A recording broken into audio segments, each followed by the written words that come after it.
and welcome back to the channel. This one might not be a welcome back, I'm not sure. I feel like this video is going to be targeted at a slightly different audience. Depends, I don't know. But anyway, as you've seen from the title and probably the thumbnail, obviously I'm not sure what that is yet.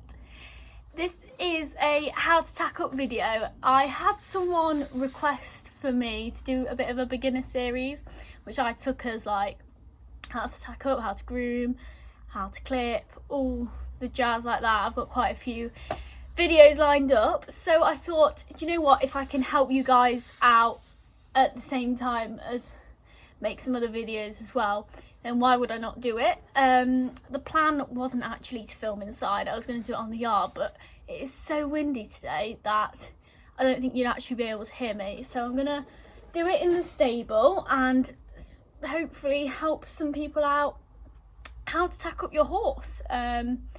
So I'm going to do it from like a proper beginner's perspective, so if you're not interested in that, just click off. I don't mind, and I'm hoping that I can actually help some people out. So I'm going to go and get the pony and show you how, well, this isn't, obviously there's different ways of tacking up, people have different preferences, but I'm going to show you how I tack up and generally how to tack up. This is who I'm going to be using, isn't it? This is Robbie. Robbie's actually 4, so obviously a little bit more care goes into tacking him up. Not a little bit more care, but just being a bit more careful and gentle with him. So as you can see, I don't know, his face isn't too bad and his legs are bad. He's currently a bit dirty, so when you tack your horse up, you want them really to be as clean as possible. Obviously, luckily, in a cleaning sense, I don't own a grey, although I think greys are beautiful horses. Sorry, the lighting's a bit dodgy, but yeah, generally when you tack up, you want them to be as clean as possible. I'm not going to lie, through winter and stuff, you can't get them immaculate, especially if you have a grey, as I said. Sorry about that thing in the corner. So mainly you want the areas where any tack is going to sit, so obviously around their face, any mud off, saddle area, girth area, and if you're putting boots on them, you want their legs as clean as possible as well. Just because if they sweat, or even if they don't sweat, the tack will rub with the mud and can make them uncomfortable and could lead to them getting sore and stuff. So you don't want that if you can avoid it, do you, Robert? So I'm going to give him a quick groom. I'm not going to show you that because I am going to do a separate how to groom video. There's going to be quite a few videos in this little series, but that's going to be a separate video. So I'm going to groom him now and then get back to you when I'm ready to tack. So I appreciate we're probably both quite close, but the first thing when tacking up, obviously it depends whether you do your saddle or bridle first. Personal preference, I prefer doing the saddle first. So that's what I'm going to do. So first of all, you'll want a saddle pad. This is the saddle pad I've got. It's just the Lumio one in blue. And so your saddle pad goes on. So these straps and this sits at the front of the saddle. So you just want to carefully put it over like that. I prefer to put it a bit further forward to start off with and then move it back, because I make sure it fits, make sure it's high up at the wither so it's not going to rub. You see that? There you go. So it's not going to rub. And then also, depending on what you've been advised or what you feel your horse goes better in, some horses have half pads. This is one that Robbie wears. It's a ProLite pad. A lot of mine also have the sheepskin half pads, but yeah, it just depends. If you have a saddler out, they might advise a certain half pad, or if you feel they go better in certain tack, then that is like how you work that out.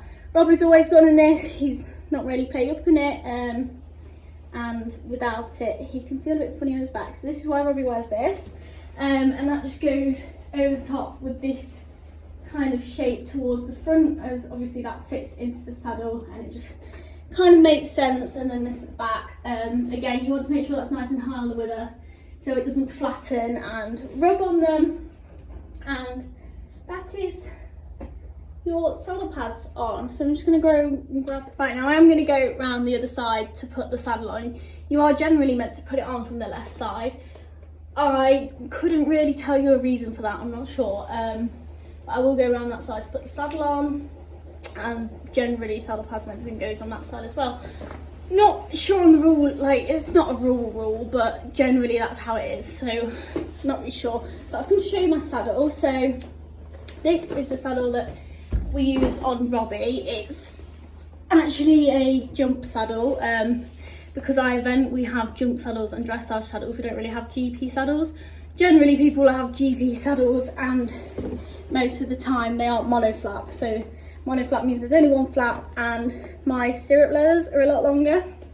So we have to have the shorter girths, and this is also a stud girth. So when they've got studs in, mainly for cross country when they're galloping, they don't hit themselves with the studs and hurt themselves. But generally you'll have a normal girth, which doesn't look like this. So I'm going to see if I can find one for you.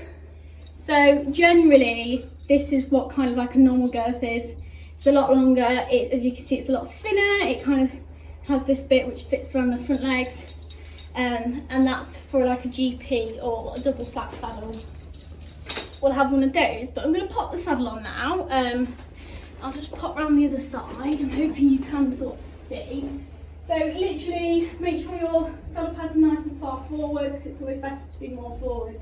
And then just pop it on gently and sit it down on them.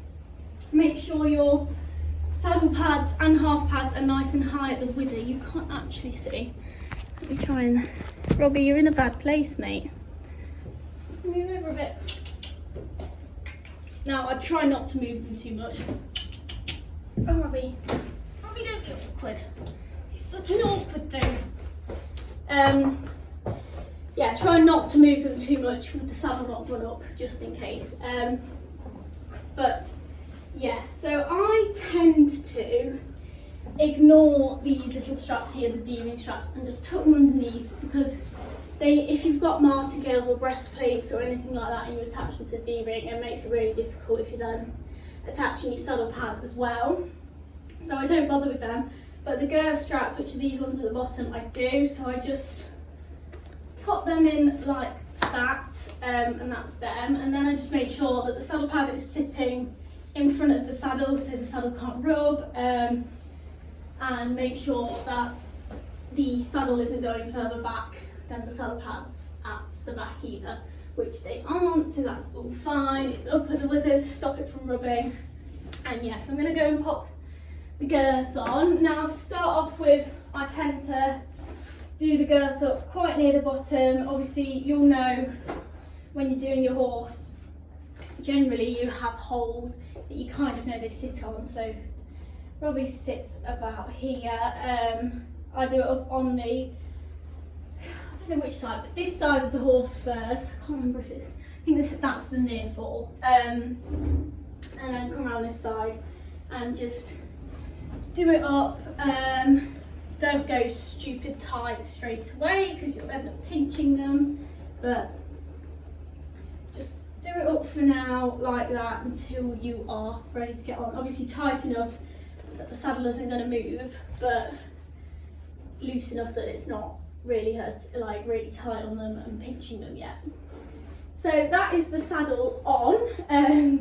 I'm hoping I've kind of covered everything. I'll just tell you, you probably will know, but these are your stirrups, stirrup leathers, girth straps, girth. I'm not going to go into too much depth about part of the saddles because you don't really need to know that. But yeah, obviously when you're ready you'll let your stirrups down and tighten up your girth. I'm going to go and grab the bridle now to pop on him, and then we're nearly ready to go, Robert. It's snoozing. So with the bridle, especially because he's 4, he's just in a plain Cavison bridle, and that just means that it's literally just a plain noseband, brow band, throat lash, and then the bit.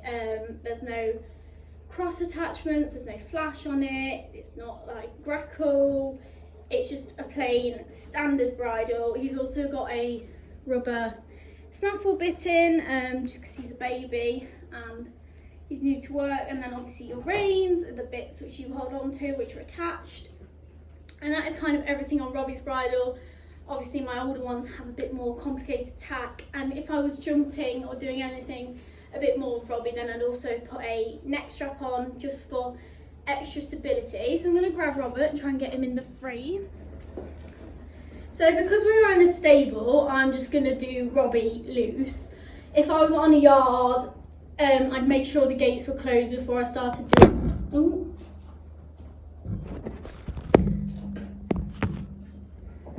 Sorry about that.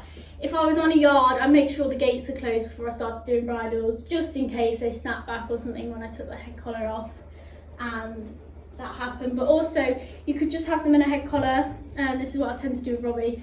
Put the reins over the head first, and then just for when you take the head collar off, you can just grab hold of them here, if needs really be. Good boy.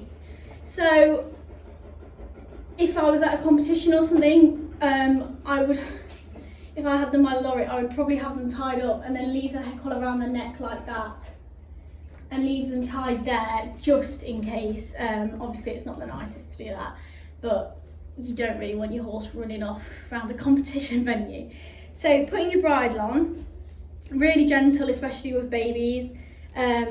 Robbie's quite good. Just get your thing like, hold with one hand, and then if you get the bit, Robbie opens his mouth nicely for me, but if they are really naughty to open their mouth, if you just put your thumb right in the corner of the mouth where there's no teeth are, it should make them open their mouth. And then both hands just take the top part of the bridle just over each ear. I don't usually have to go around both sides, but because he's a baby, we do. So make sure their brow band is sitting comfortably. Make sure their nose band is not sitting wonky or anything like that. And first of all, I do up the nose band. There is a certain way to do a throat lash and nose band, like say if you were being tested on it, but I am not, and I'm not sure, and it doesn't really matter unless you're literally doing like a proper test on it. So do that up, and then the throat lash, you don't want to be too tight. I obviously have a certain hole that I put it on, and I think the measurements for a throat lash is you're meant to be able to fit your 4 fingers like right in the bottom of their throat underneath it. Try and show them. You see what I'm doing? There, around, or at least 2 fingers definitely. So that's his bridle on, isn't it? I'm just going to undo this, and then you just want to check that they are all comfortable around the ears, with the forelock, with their like main forelock separation. Most of my others have a bridle path, but Robbie doesn't, so it's good to make sure he's nice and comfortable, make sure nothing's wonky. You want to make sure, especially if you're going out competing or showing or anything like that, all your keepers are tucked in, which mine actually are. Sometimes they pop out on this bridle, but they are this time. So that is Robert pretty much ready. There's also boots. Robbie doesn't wear boots just because he's a very full-on, like, Connie, aren't you? You're a very bulky thing, so he's a lot more hardy than my others. But I've got 2 thoroughbred crosses and what's my other one? Irish sport horse, and they all wear boots for everything. So I'm going to grab a couple of pairs of boots, talk you through that, and then I'll get myself ready and we'll get on. So generally your standard boots tend to be brushing boots, literally just like that, and then they just go around the leg. Obviously you want the hard bit on the inside of the leg. Go around the leg and do up like that. You generally want the Velcro facing towards the back of the horse, so doing up. So you're kind of doing it up towards the back of the horse. So brushing boots, these tend to be worn for flat work, hacking. I'll always put these on, not Robbie, but anyone else. And they always go on. And then for like jumping and stuff, tendon boots tend to be more popular. This is what just one looks like. I couldn't find the pair, but this is one. Most of mine are in the lorry. This is just a black one, and that, I think this is quite self-explanatory, but that's obviously the inside, Velcro goes on the outside. And then this is just a double locking one. So it goes up, Velcro doing up towards the back, and then down like that, and they sit on their fronts only. You don't put these on their back legs. If they're shaped like this, they are fronts only. And then for the back legs, when you're jumping, or when, just depends what you want to put on your horse. You have Fetlock boots. This is one, you can get them in different shapes, but obviously the smaller ones for the back legs, and then you can get eventing boots as well, which are a lot bigger for cross country, but I'm not going to show you them because they're actually in my lorry.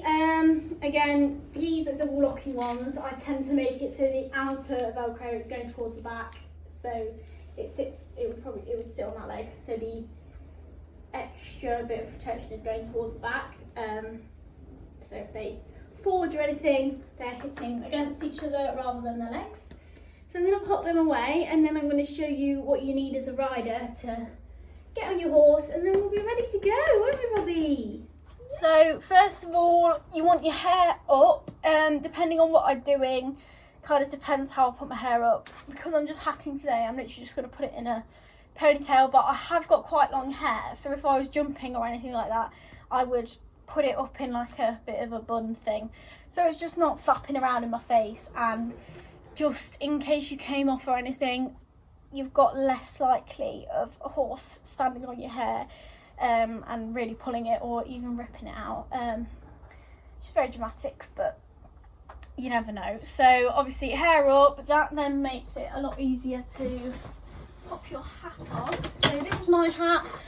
You should always have your hat professionally fitted at a tack store, or I mean, I wouldn't advise buying them offline unless you know your sizes for that brand, but yeah, I'd go and get them fitted in store. This is mine, this is Charles Owen one, and this just obviously fits me, so I just pop it on, do it up. You want your chin strap to be as tight as possible without strangling you. Mine's actually a little bit loose, but it's fine. And then I'm not actually hacking today, but if I was hacking, I'd make sure I'm getting some high vis on. So here's one here, well that's my yellow one.